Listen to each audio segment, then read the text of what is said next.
Surface meshes can be generated, using primitive surfaces, such as cylinder, cone, sphere, torus, flat plane and curved surface. Two overcrossing primitive surfaces intersect with each other. The intersect menu function traces one or more intersection curves between the two surfaces. Every point on an intersection curve is shared by the two overcrossing surfaces. A surface mesh can be generated on one of the primitive surfaces, with the region boundaries defined by the intersection curves. A complex shape can be modeled by a series of meshes generated on the primitive surfaces. Let's make a simple example of mesh generation over primitive surfaces. Click Torus button in order to create a torus. The torus dialog has two input items, radius 1 and radius 2, respectively representing the shorter and longer radii. Input the central axis of the torus, using the grid. The drawing shows the shape of the torus, with the initial setting. Change radius 1 to 3, and radius 2 to 6. The torus is redrawn, in accordance with the new setting. Click the cylinder button in order to create a truncated cone. The cylinder dialog has two input items, the radii of the circles at both ends of the cylinder, that is, radius 1 and radius 2. Change radius 1 to 2, and radius 2 to 4. A truncated cone is a cylinder with different radii of the end circles. Input the central axis of the truncated cone. The newly created two primitive surfaces are intersecting with each other. Choose Intersect item from Edit menu in order to trace the intersection curve. Then, Intersect dialog appears at the right top of the window. There is a drop-down list of intersecting items. They are curve, surface mesh and primitive surface. Set the option to primitive surface. Then, the primitive selection tool is automatically selected. Select the torus and truncated cone at once by rubber band selection. Click Intersect button of the dialog. Then, the intersection points between the two primitive surfaces are traced, and form intersection curves. Choose Surface Primitive Item from Auto Mesh over submenu of Mesh menu. Then, Auto Mesh Primitive dialog appears. The dialog has the item of selecting the element shape, and number of element nodes. Part to Mesh item has three radio buttons, representing inside, outside and all. Inside implies inside the clicked region. Outside implies outside the clicked region. All implies both inside and outside the clicked region. Let's proceed, after zooming the model image. A primitive surface is highlighted in green color when the cursor is placed over it. Click a point on the torus. The mesh region is defined by the position of the clicked point. The selected region is highlighted in blue color. Inside is the default option of part to mesh. Thus, the mesh region is initially set in the part of the torus comprising the clicked point. In other words, the clicked point is inside the mesh region, highlighted in blue color. Click Generate Mesh button. A surface mesh is generated on the mesh region. Undo the mesh generation to try the other option. Change the option to Outside. And click a point on the torus. Then, the mesh region is defined outside the clicked part, as represented in blue color. Click Generate Mesh button. A surface mesh is generated on the mesh region. Undo the mesh generation to try the other option. Change the option to All. And click a point on the torus. Then, the whole part of the torus is defined as the mesh region. Click Generate Mesh button. The mesh is generated to cover the torus completely. The intersection curves can be traced along the boundary lines of the generated mesh. Undo the mesh generation to try the other option. This time, it will be demonstrated that the definition of inside and outside is relative to the clicked point on the primitive surface. However, some part of the torus is positioned behind the truncated cone in front, and therefore cannot be accessed directly. It is necessary to hide the truncated cone in order to access the part of torus behind the truncated cone. Select the truncated cone by clicking it, and choose Selected Objects, item of Hide Object, submenu.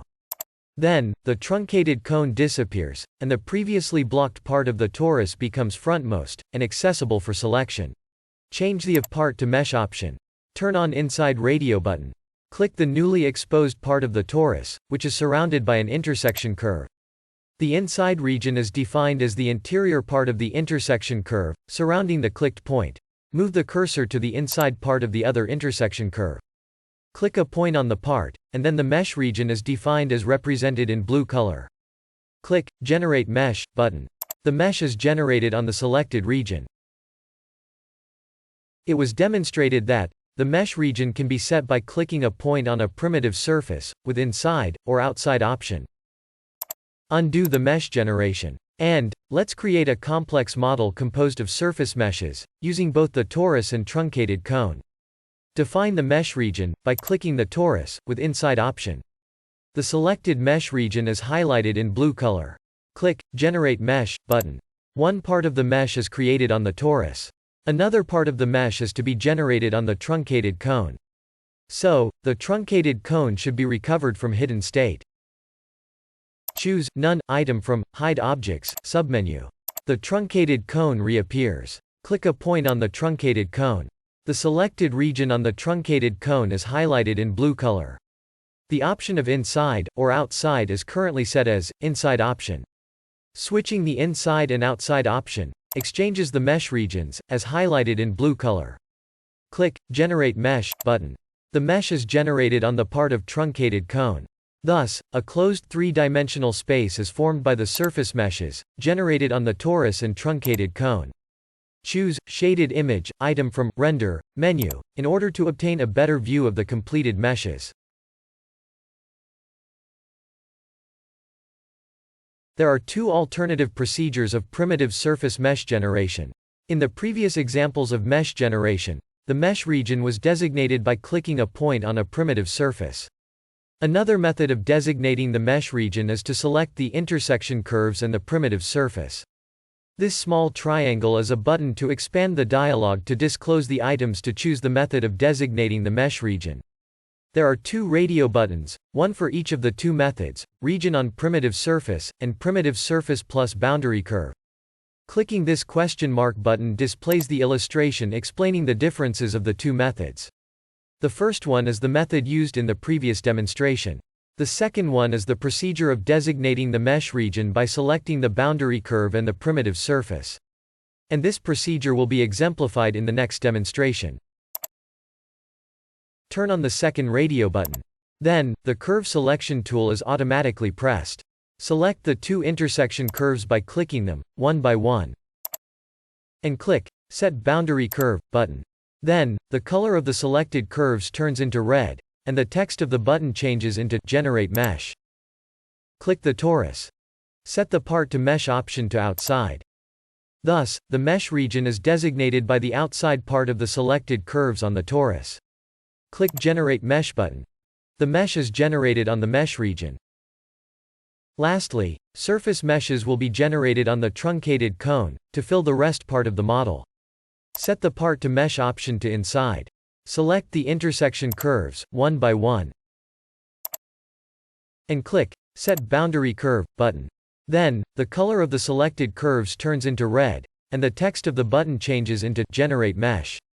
Click the truncated cone. The mesh region is designated by the inside part of the selected curves, on the truncated cone. Click Generate Mesh button. The mesh is generated on the designated region. Close the dialog to finish the surface mesh generation. We may hide or delete the primitive surfaces, if they are not useful any longer. Select all the primitive surfaces, using rubber band. Choose Selected Objects item of Hide Objects submenu. The primitive surfaces are hidden. The screen image shows only the surface meshes. The surface meshes form a closed three-dimensional space. This space can be filled with three-dimensional solid elements. Choose Auto Mesh Volume item of Mesh menu. Auto Mesh Volume dialog appears, and the Surface Mesh selection tool is automatically pressed. Select all the surface meshes using rubber band. Click Generate Mesh button. A three-dimensional solid mesh is created. The stress contour image is obtained from the three-dimensional solid model, after additional modeling and analysis process. The clipped volume image discloses the inner part of the solid model.